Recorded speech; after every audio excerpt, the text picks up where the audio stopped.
Hola, ¿cómo están? Bienvenidos a Madrugarte. Hoy traemos en este espacio un tema muy interesante, espero que sea de su agrado.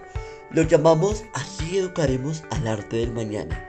Para ello, invitamos a estudiantes de la Universidad Distrital del Programa de Comunicación Social y Periodismo, donde estaremos conversando sobre las habilidades e inteligencias múltiples que el arte desarrolla. También hablaremos sobre su relación y otras cosas que sé que les van a gustar.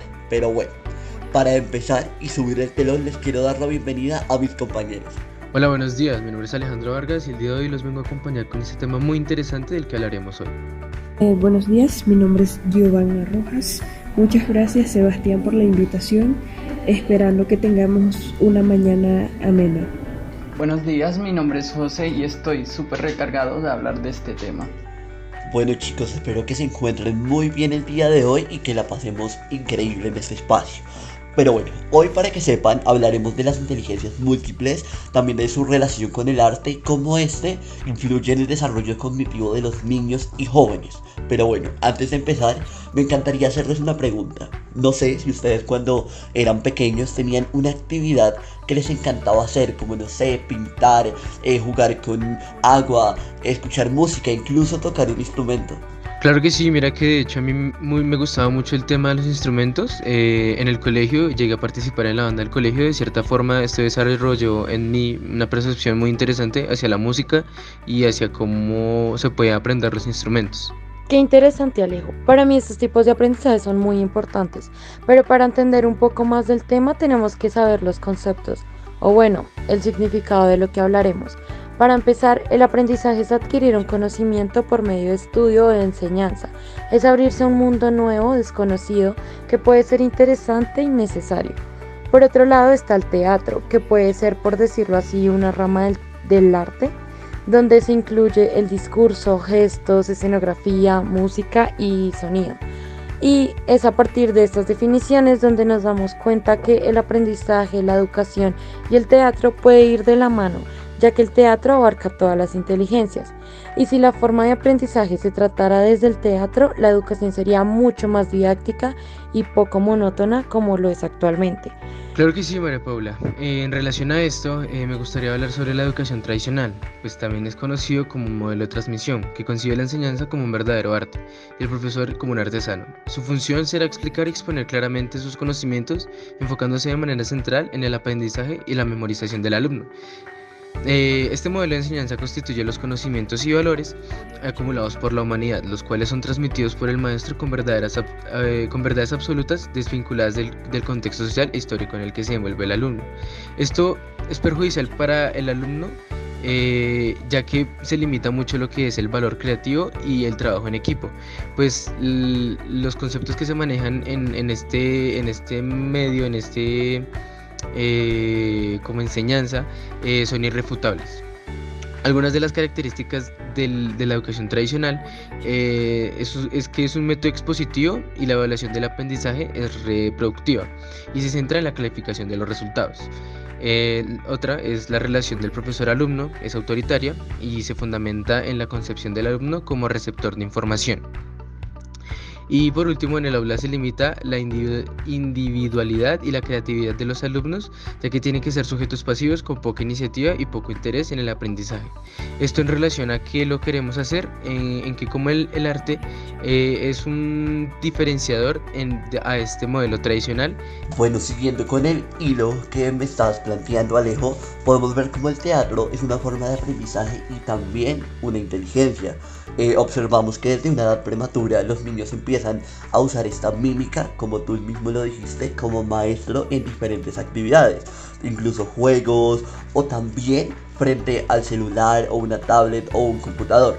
En esta primera etapa los niños no tienen como gran raciocinio sobre el actuar, o sea, no lo están haciendo de una manera consciente. Sin embargo, para que obtengan esta forma consciente, se tratan de buscar como actividades flexibles para que ellos se adapten y merge a su necesidad pueda generar una experiencia de conocimiento. En este caso, un ejemplo puede ser el uso de colores, juegos de movimiento como lo es el twister y la música misma, ya que esto se envuelve como una fuente principal de adquisición de conocimiento, es decir, de aprendizaje. En un entorno más académico como lo es el aula, el teatro se puede implementar de una forma flexible, siendo así una forma muy creativa y completa para esta adquisición. Por ejemplo, se puede usar la personificación y la simulación de lugares o contextos históricos mediante una simple escenografía, y eso va a hacer que este ejercicio autónomo y consciente de cada uno lo envuelva en este contexto y cree en él pues una idea de cómo son las cosas. Es decir, si van a hacer una obra de Simón Bolívar y el niño tiene que hacer de Simón Bolívar, va a empezar a conocer quién era este personaje, y asimismo va a complementar su conocimiento y visión de todo esto a partir de una experiencia. Claro que sí, Sebastián. E introduciendo un poco más al tema de la relación entre las inteligencias múltiples y esta forma de manifestación artística, veamos cómo influye la inteligencia interpersonal. Recordemos que esta clase de inteligencia dispone de un objetivo primordial. Este es la comprensión del prójimo teniendo en cuenta valores como la empatía y la armonía. Estos últimos son parte fundamental en la realización del teatro o actividades aliadas a este. El teatro se ve marcado por la socialización, no solo entre actores, sino también con la audiencia. A su vez, esta interacción dispone de un gran peso cerebral, ya que influye para bien en el desarrollo de actividades cognitivas como lo son el lenguaje y el hecho de mantener activo nuestro cerebro. Y así como esta, para mí la inteligencia lingüística es la inteligencia más importante y que más se utiliza a la hora de hacer teatro, puesto que es la habilidad de comunicarse no solo de forma oral, sino también de forma gestual.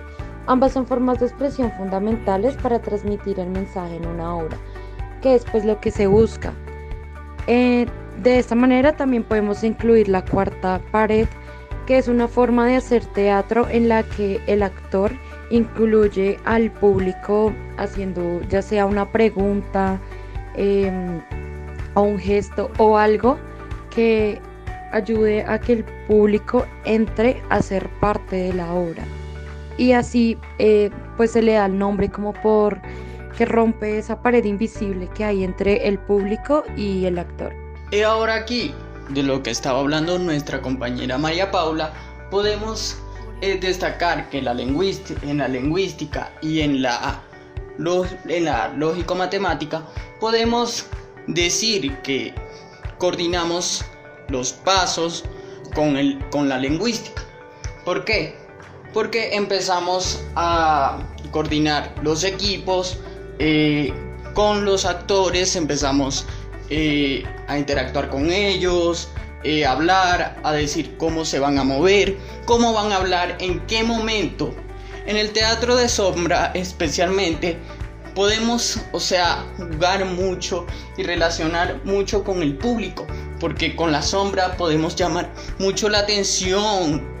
¿Por qué? Porque coordinamos, destacar los siguientes elementos en la lógico-matemática, como lo es la figura geométrica, la métrica, el tiempo y métrica del tempo. Entonces, por esta parte es muy fundamental en la obra toda la coordinación, como en la parte de sombra. Pero dejemos un poco que nuestro compañero Sebastián nos hable algo sobre esto de las sombras. Claro que sí, José. Mira que en algún momento de mi vida tuve la experiencia de actuar en una obra en un teatro y fue una experiencia increíble. De hecho, mi director me enseñó todo este tema de la construcción de escena y de cierta forma gracias a eso pude desarrollar mi habilidad lógico-matemática. ¿De qué se trataba esto? Un actor cuando sale a escena no sale porque sí, todo está muy planeado. Y el actor tiene que crear en su cabeza estructuras geométricas de movimiento para movilizarse en el escenario. También cada uno tiene que tener un tiempo para hablar, como lo decías tú en este increíble monólogo de Hamlet. Estabas tratando de hacer un tiempo y un tempo en esta métrica del diálogo. Y eso es algo muy importante, ya que tienes que tener un ritmo y todo debe estar estructurado matemáticamente. Y respecto al teatro de sombras, este teatro lo podemos ver incluso cotidianamente, cada uno de nosotros lo podemos hacer en nuestras casas. Como por ejemplo, pueden poner una lámpara en el piso y ustedes enfrente de ella y van a empezar a interactuar con esa sombra. Incluso gracias a ese acto consciente podríamos crear una historia con esa sombra. Esto se trata de desarrollar como esta inteligencia espacial, ya que configuramos el espacio de cierta forma y lo utilizamos a nuestro provecho. Realmente el trabajo de sombras es una adquisición de conciencia corporal increíble, ya que no solo te posibilita crear historias, sino que te posibilita poder adquirir conciencia de cómo se mueve tu cuerpo y cómo poder jugar con él para expresar un mensaje. Entonces me parece increíble. Con toda esta relación, prosigo a hablarles sobre la inteligencia intrapersonal. Ya le cedimos el puesto a la inteligencia interpersonal y ahora continuamos con esta. Veamos que la aplicación del teatro es una gran herramienta para el descubrimiento del yo. Como ejemplificación, hagamos uso del monólogo. Este tiene un enorme valor introspectivo al caracterizar a los personajes. Como espectadores, también nos es posible desarrollar ese descubrimiento. Solemos tomar la situación que se está dando en escena, hacerla a nuestra imagen y semejanza e identificarnos con esta para así manifestar un gran conjunto de emociones que dependen del contexto de la obra.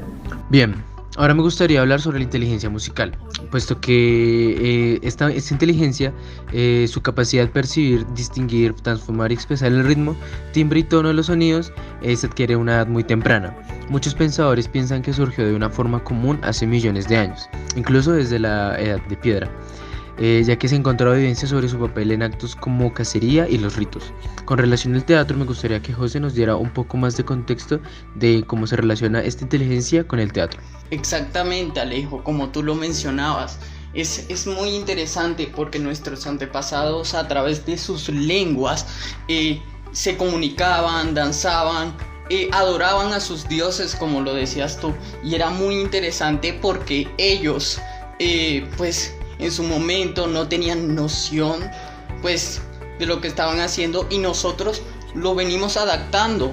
Pues mira que pues cómo festejamos nosotros, nos reunimos con familiares, compañeros, amigos y con todos en general cuando hacemos una fiesta, pero también lo adaptamos al teatro como tal y lo mejoramos, o sea, viendo cómo era antes y lo mejoramos un poco más. Y claro que sí, con el pasar de los tiempos y la tecnología como tal, habemos experimentado nuevas cosas y lo habemos agregado y apropiado a nuestra vida. José, yo quiero aquí entrar en materia en algo, y es que el teatro ritual lo podemos ver ahora cotidianamente como el performance. El performance lo podemos ver en la calle incluso, y es algo muy interesante observar cómo estos cuerpos en movimiento sienten toda esta música. Y el ritual, como ustedes lo decían, se basa prácticamente en eso, ¿no? En sentir la música, en apropiarse de eso y crear un movimiento o crear una forma de expresión.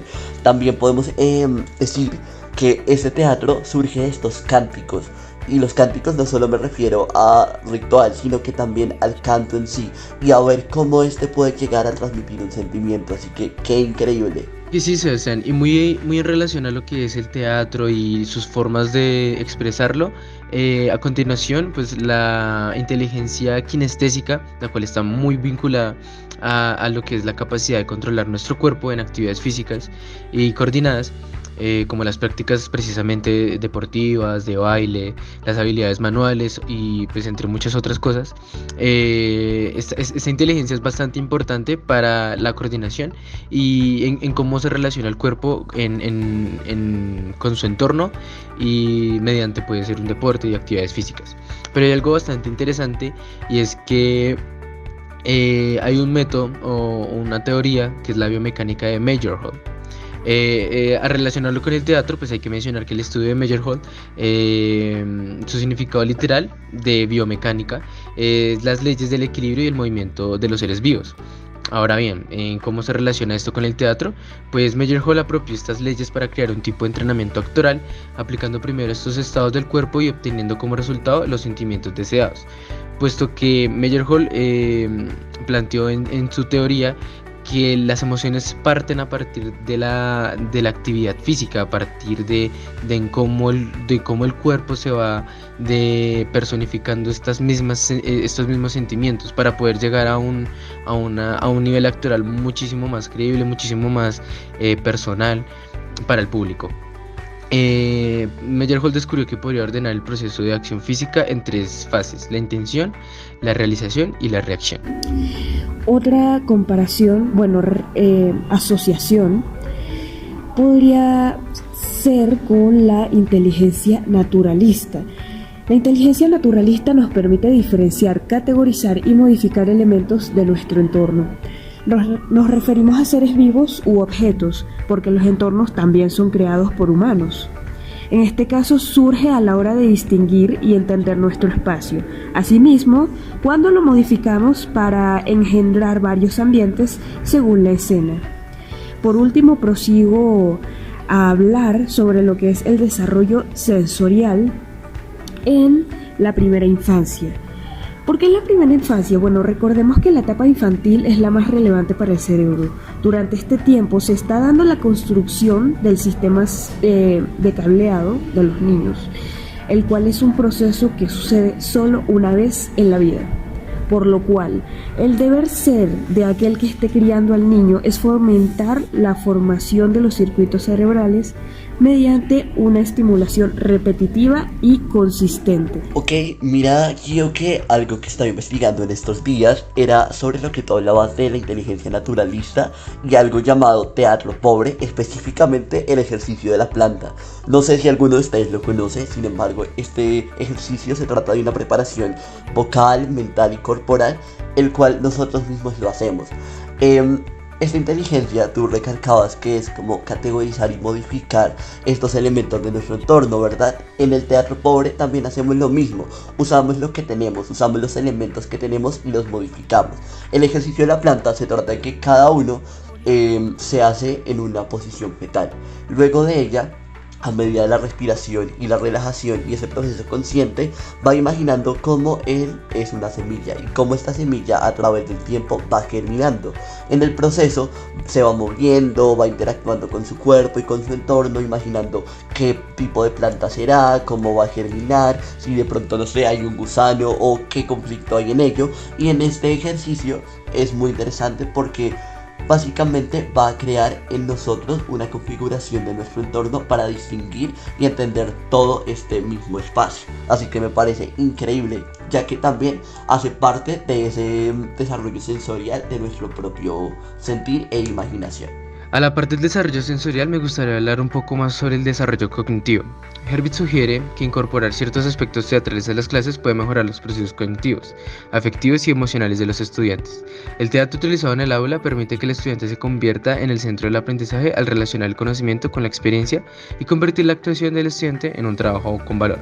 ¿Qué nos demuestra esto? En comparación al teatro y la educación tradicional, que aquí el estudiante genera mucho más relaciones sociales, genera mucho más procesos cognitivos diferentes, procesos afectivos y emocionales con su entorno.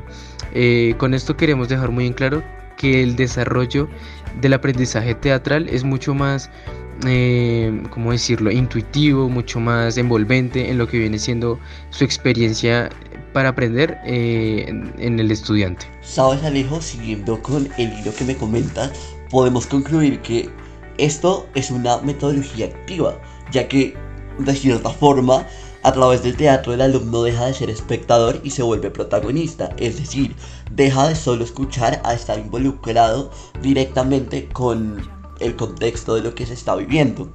Podemos observar también que desde una edad muy temprana siempre se ha buscado como un mecanismo flexible para esta adquisición de conocimiento de los niños. Aquí siento que la comunicación es la base fundamental de toda esta interacción, ya que esta te permite crear espacios donde se logre esa socialización. ¿A qué me refiero con socialización? Voy a poner un ejemplo, como nuestras propias mamás a veces nos ponían a hacer diferentes actividades como colorear un libro, armar rompecabezas para que nosotros aprendamos ciertas cosas, y estos son esos espacios que de hecho el teatro nos regala. Y gracias al teatro también nos desarrolla algo que es la creatividad, que ya lo hemos nombrado incluso ustedes en varias ocasiones, y es un elemento necesario en la educación, ya que gracias a la creatividad nos vamos a abrir, o en este caso los niños y los jóvenes van a poder abrir nuevos horizontes de lo que se percibe o es la realidad.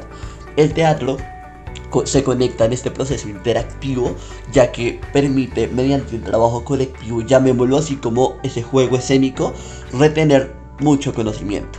Y al retener este conocimiento, por ejemplo, en un aula de clase, vamos a hacer que esto se convierta en una experiencia. Por ejemplo, observándolo cotidianamente, podemos llegar a una reflexión que toda enseñanza en la vida, de cierta forma, ha sido a través de las experiencias. ¿Ustedes no creen, muchachos?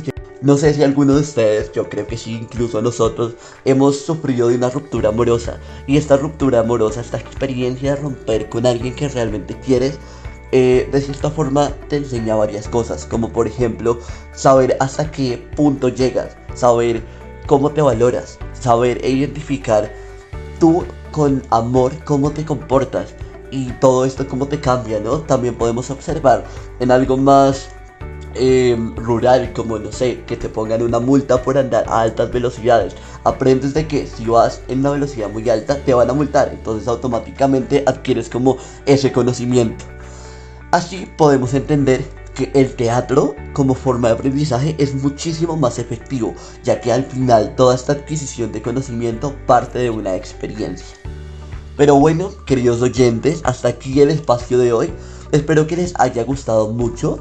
De paso, gracias por acompañarnos, Alejo, Gio, María Paula, José, gracias por compartir este espacio, algunas de sus experiencias e incluso sus conocimientos. Sé que eso va a ser muy valedero y nutritivo para los que nos están escuchando, así que muchísimas gracias por prestarnos su conocimiento y nos vemos en una próxima para seguir madrugarte. Muchísimas gracias a todos los que nos estuvieron aquí escuchando. Espero les haya sido de mucha ayuda y de mucho aprender con nosotros, aprender con los que nos están escuchando. Y pues muchísimas gracias por la invitación. Quedo muy contento con todo lo que hablamos el día de hoy y pues hasta una próxima. Gracias.